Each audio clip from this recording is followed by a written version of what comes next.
बिस्मिल्लाहिर्रहमानिर्रहीम, अस्सलाम वालेकुम ख़वातीन व हज़रात। मैं मोहम्मद शहजाद अब्बास हूँ और आप देख रहे हैं मेरा फेसबुक और यूट्यूब ऑफिशियल चैनल। उसूली और 360 ज़ावी पर ख़बरों की तफसील और तज्ज़िया जानने के लिए खुशामदीद। अभी कुछ देर पहले मैंने एक वीडियो रिकॉर्ड की और उसके अंदर मैंने बड़ा तफसीली तौर पर व्लॉग आपको बताया कि किस तरीके से आज हमास और इसराइल की झड़प जो है वो हुई है और हमास की तरफ से 2 रॉकेट फायर जो थे वो दागे गए, जिसके मुतल्लिक उनका कहना ये था कि ये कोई इसराइल के ऊपर हमला नहीं था, ये एक टेस्ट रिएक्शन था और हमने समुंदर की जो इलाका है उसकी तरफ किया था। मगर इसराइल ने इसको जवाब बना के किस तरीके से 2 ऑप्शंस दी और फिर हमास के ऊपर हमला किया गाज़ा स्ट्रिप में, वो एक बाकायदा तौर पर मैंने कंप्लीट आपको स्टोरी बताई। अगर आपने अभी तक वो नहीं देखी तो पहले उस वीडियो को देख लीजिए ताकि आपको इस अपडेट की जो है वो अच्छे तरीके से इस वक्त समझ आ सके। अभी सूरत हाल ये है कि मैं आपके सामने एक ऐसी कहानी इस वक्त लेकर आया हूँ और आपको बताने वाला हूँ कि आप यकीनन दंग रह जाएंगे। ये इतनी क्लोज्ड स्टोरी है कि इस वक्त हमास और इसराइल की किस तरीके से दोबारा जो है वो जंग बनने जा रही है और शायद ये तमाम तर वो सूरत हाल पैदा हो जाए जो आपको याद होगा कि पिछले साल मई के महीने में बड़ा ज़बरदस्त जो था वो दोनों की तरफ से रिएक्शंस देखने को मिले और 200 से ज़ायद जो रॉकेट मिसाइल्स थे वो हमास की तरफ से इसराइल के जो कैपिटल सिटी तल अवीव है उसके ऊपर दागे गए। अच्छा, अभी कहानी क्या है, क्यों वजह बनी, उसकी तरफ आते हैं तफसीली तौर पर। मैं आपको बताऊंगा, आपने इस वीडियो को मिस नहीं करना कोई भी पार्ट, ताकि आपको अंदाज़ा हो सके कि इस वक्त जो पॉलिटिक्स इसराइल की चल रही है गाज़ा स्ट्रिप और पैलेस्टीन के हवाले से वो क्या चल रही है। वेस्ट बैंक के इलाके में एक हड़ताल होती है आज से कुछ दिन पहले। उस हड़ताल में जो हमास तंजीम के को फाउंडर हैं हसन यूसुफ, वो गिरफ्तार हो जाते हैं इसराइली पुलिस के हाथों और उनकी गिरफ्तारी के बाद उनको कैद कर दिया जाता है और बाकायदा तौर पर जो है वो उनके ऊपर चार्ज शीट बनाई जाती है और बड़ी सारी जो हलाकतें थी, स्ट्राइक्स थे हमास की तरफ से, वेस्ट बैंक की तरफ से, उनको तमाम तर जो एक्शंस थे वो हसन यूसुफ के ऊपर डाले जाते हैं। अभी सूरत हाल ये है कि आप अगर आज की ये बात करें तो आज की तारीख में एक खबर निकलती है, खुफिया खबर निकलती है। उस खबर के मुताबिक जो हसन यूसुफ हैं को फाउंडर ऑफ हमास, उनको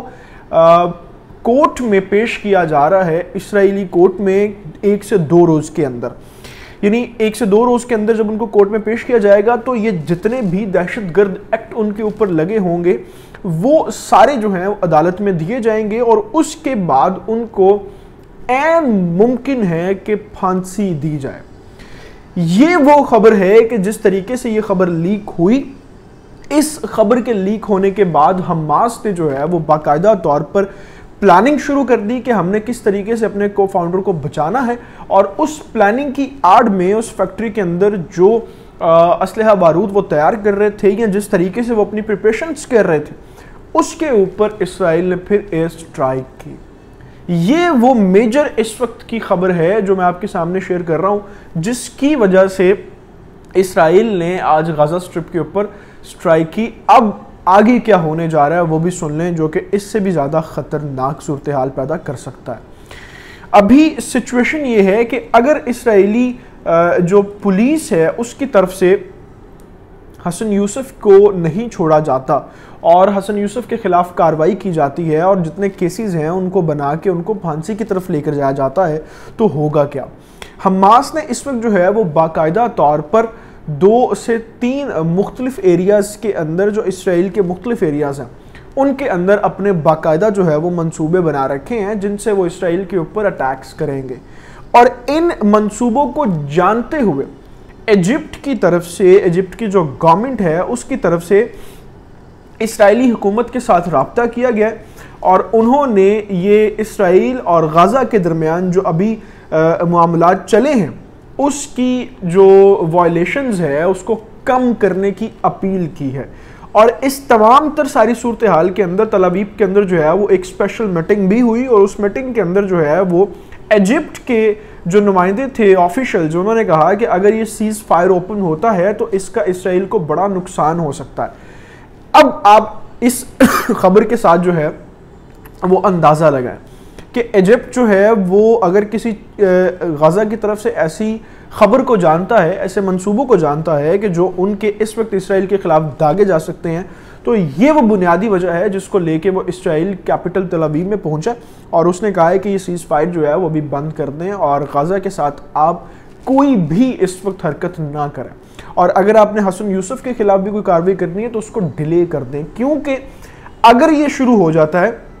तो फिर हमास जो है वो अभी इतनी तैयारी में बैठा हुआ है कि पिछले 11 दिनों में उसकी जो मूवमेंट है वो बाकायदा तौर पर जंगी सूरत हाल की तरफ दिखाई दे रही है और वो अपनी बाकायदा प्रिपरेशंस कर रहे हैं, तो इसराइल को वो किसी भी तरीके से नुकसान पहुंचा सकते हैं। अच्छा, अब ये जो सारा सिनेरियो है ना, इस सारे सिनेरियो के अंदर सिर्फ हमास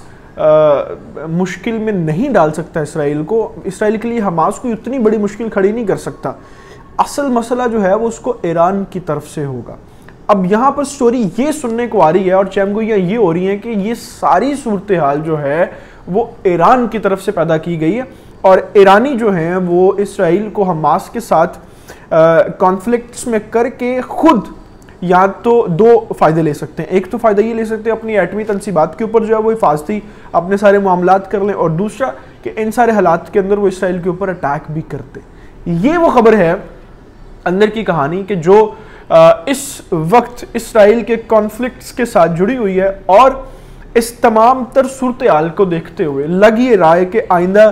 24 घंटे जो हैं वो उस खित्ते के लिए बड़े अहम होंगे। एन मुमकिन है कि तीनों बड़े ममालिक की यानी इजिप्ट, इसराइल और ईरान की जो है वो आपस में कोई बातचीत भी हो, और इजिप्ट कोशिश कर रहा है एज ए सालसी, लेकिन एन मुमकिन ये भी है मुमकिनात में से कि ईरान जो है वो गज़ा स्ट्रिप के साथ हमास के थ्रू इसराइल को जो है वो इंगेज करे, और जो सीरिया में और इराक में ईरानी हमायत याफ्ता जो आर्मी है वहाँ पर और जो लोग हैं, जो कबाइल हैं, उनको भी इसराइल के ऊपर अटैक करने के लिए वो पुश करे, और फिर इसराइल को तीनों तरफ से इस तरह से घेर के खुद ईरान जो है वो इसराइल के ऊपर स्ट्राइक करते। तो आइंदा 24 घंटे लगे रहेंगे, बहुत अहम होंगे इन तमाम तर तफसीलात के साथ। देखना ये कि अभी सूरत हाल जो है वो किस बैठक में जाके बैठती है। मुझे अभी इन तमाम तफसीलात के साथ इजाज़त दीजिए। आपसे गुजारिश है कि आपने अभी तक अगर हमारे चैनल को सब्सक्राइब नहीं किया तो उसको प्लीज़ सब्सक्राइब कर लें, बेल आइकन को प्रेस कर लें, क्योंकि यही एक वाहिद और आसान तरीका होता है मेरे और आपके साथ के यूँ बहने रहने का। और इसी तरीके से इसी चैनल के थ्रू हम आप तक मुस्तनद खबरें बर वक्त पहुँचाते हैं। अल्लाह ताला से दुआ है, अल्लाह ताला पाकिस्तान को और पाकिस्तान के नौजवानों का हामी नासर हो। अपना बहुत सारा ख्याल रखिएगा। अल्लाह हाफ़िज़।